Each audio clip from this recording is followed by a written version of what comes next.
자, 6.25 전쟁에 대해서 할 거예요. 자, 6.25 전쟁은 그 배경부터 좀 살펴보면 당시 이제 미군과 소련이 철수하고 3.8도 부근에 크고 작은 충돌이 있었습니다. 과거에는 요 설명을 가지고 뭐 전쟁의 긴장도가 높아졌기 때문에 전쟁이 일어났다 이렇게 쉽게 설명했는데, 오늘날은 정확하게 김일성이 준비하고 계획해서 일어난 전쟁으로 보고 있습니다. 자, 미국은 엑시스9라는 걸 선포하게 되는데, 이것도 참 미스테리한데, 한국과 타이완을 제외합니다. 그러니까 한국에서 전쟁이 터져도 미국은 참전하지 않겠다, 이런 식으로 발표를 해버린 거죠. 자, 북한의 전쟁 준비를 보면요, 소련과 중국에 방문해서 전쟁에 동의를 얻고 지원 약속도 받습니다.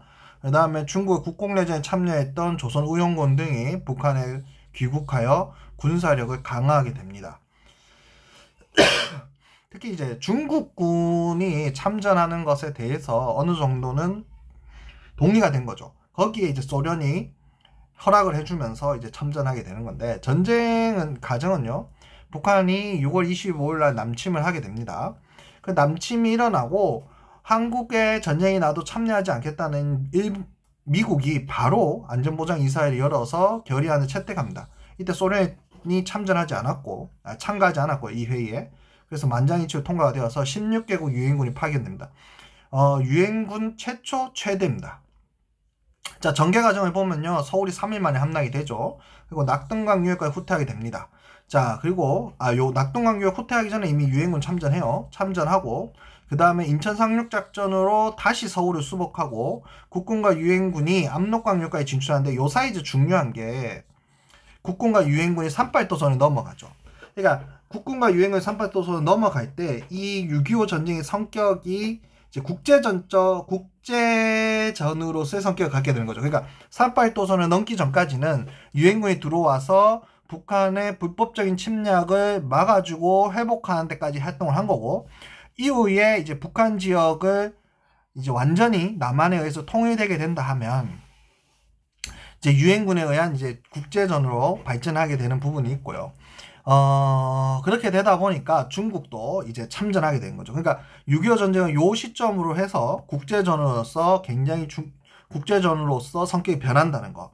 그러니까 인천 상륙작전이 우리한테 6.25 전쟁이 굉장히 중요한 사건이지만, 6.25 전쟁의 국제전적 성격으로 본다면 유엔군이 38도선을 넘어간 거, 요게 꽤 중요한 상황이고, 여기에 중국군이 참전을 하게 되면서 국제전으로 확대가 되는 거죠. 그리고 서울과, 그러니까 원래 흥남 철수가 먼저 있죠. 그 다음에 서울까지 철수를 하는데, 이제 내려오는 상태에서 이제 유엔군이 다시 반격을 해서 서울에 재수복하고 38도선 부근에서 공방전을 벌이게 되죠.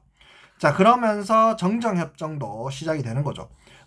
물론 이제 휴전선을 어떻게 잡을 건가에 대한 논의도 굉장히 중요했습니다만, 제일 중요한 논의는 포로 교환의 문제였죠.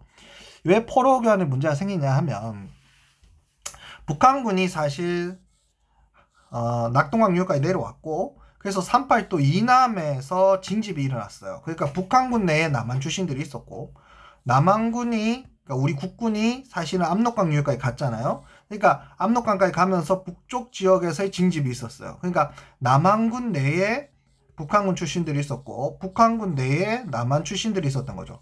그러니까 포로들 중에서, 북한군 포로들 중에서 남한에 남고자 하는 사람들이 있었고, 남한 포로들 중에서 북한에 남고자 하는 사람들이 있었던 거죠. 그래서 이들을 어떻게 할 건가에 대한 문제를 놓고 사실은 협상 문제가 발생을 한 겁니다. 그래서 정정협정을 이제 체결하는 과정에서 사실은 이제 이승만 대통령이 거제 포로 수용소에 있는 북한군 중에서 남한에 남고자 하는 사람들, 이걸 반공포로라는데요. 이 반공포로들을 석방해주는 상황도 발생하게 됩니다. 자, 정정협정을 체결을 하고 군사분계선의 휴전선을 결정하게 되고요. 우리가 흔히 말하는 DMZ도 설치하게 되고, 요때 이제 포로 소환 문제는 자유의사를 존중하게 됩니다. 사실은 이제 이승만 대통령은 이 협정 자체를 싫어했어요. 휴전협정 자체를. 왜냐하면 중국군도 마찬가지고 사실 유엔군도 마찬가지인데, 완전히 이 지역, 그러니까 한반도로 완전히 장악할 의지가 양쪽도 없었어요. 그러니까 중국군도 사실은 1사 후퇴 때 조금만 더 가면, 더 밀어붙이면 한반도를 완전히 통일할 수 있는 상황이었고, 유엔군도 사실은 다시 회복하고 난 다음에 더 치고 올라갈 수 있지만 그 이상 가지 않습니다. 양쪽의 어떤 전략상의 어떤 필요에 의해서. 자, 그러다 보니까 그 이승만 대통령 그거죠. 사실은 이러지 말고 빨리 군대를 더 투입해서 통일해 달라. 우리는 휴전을 원하지 않는다. 이렇게 요구를 했던 거고, 미국하고는 그 입장이 달랐던 거죠. 그래서 이제 그 과정에서 발생한 게 아까 방공포로 해방이었던 거예요. 그러니까 미국 입장에서는 그러면 네가 원하는 게 뭐냐 라고 얘기했는데, 그게 바로 여기 나오는 한미 상호 방위 조약입니다. 그래서 요걸 체결해 줄 것을 약속하고 이제 정전협정이 체결이 된 거죠. 피해는 생각해보면 별로 어려운 건 없습니다. 피해는 당연히 인적 피해가 많았겠죠. 많은 사상자, 이산가족, 전쟁 고아 등이 발생했을 거고, 양측 군대에 의한 민간인 학살도 발생했죠. 우리 책에서는 북한군에 의한 그 병원에서의 학살이 있고, 남한군에 의한 그 국민보도연맹 사건이 있죠. 자, 물적 피해는 남북한의 많은 산업과 기관시설, 학교, 주택, 다리 등을 파괴했습니다. 그래서 일제가 만들어준 사실 기반시설이라 말할 수 있는 것들이 이때 거의 다 파괴가 돼요.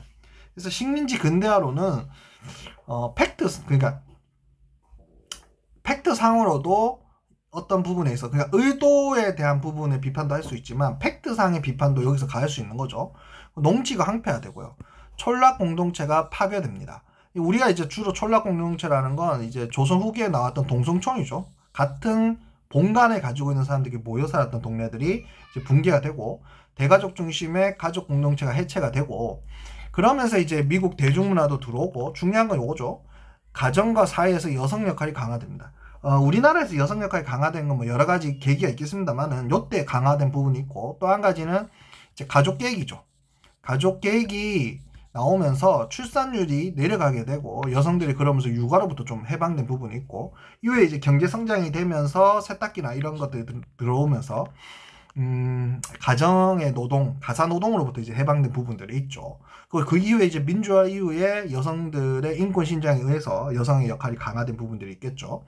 자, 남북한 분단이 이제 고착화된 부분들은 한미 상호 방위 조약 이후에 미군이 이제 한반도에 주둔하게 된 거고, 오늘날까지 가는 거죠. 이게 53년 10월 1일입니다. 그러니까 보세요. 정전협정이 언제입니까? 7월 27일이죠. 그러니까 53년 10월 1일이니까 요게 그 다음입니다. 그러니까 정전협정 이후에 한미 상호 방위 조약을 체결하는 거예요. 그 다음 제네바 협정이 있었으나 종결은 실패했다. 그래서 사실 종전협정을 해야 되는데, 이게 오늘날 우리한테 또 문제가 되는 건 우리가 사실 휴전 당사자가 아니라는 게 또 문제가 되죠. 양측의 군사 긴장도는 지속되었고, 군비를 확장했고, 북한도 군사력 강화를 위해 100만 이상의 대군을 유지하기 위해서, 지금도 사실은 북한은 굉장히 오랜 기간 군생활을 하고 있죠. 자, 그리고 남북한 고착화되면서 오히려 양쪽 다 이걸 이용해서 자신의 권력 강화에 사용했다는 거. 이승만 북진통일을 주장했어요. 이승만 대통령 때 평화통일 주장하면 여러분 빨갱이고, 그걸로 인해서 간첩 혐의 받아서 사실은 핍박받았습니다. 그리고 반대파를 공산주의자로 몰아서 제거하고 자신의 권력 강화를 이용했죠. 김일성은 적화통일을 주장했고요. 박헌영 등을 전쟁 책임으로서 숙청하게 됩니다. 그래서 이런 부분들을 우리가 좀 알고 6.25 전쟁 이후에 이제 사회 변화가 이렇게 일어났구나 라고 이해하면 될 것 같습니다. 예, 이상입니다.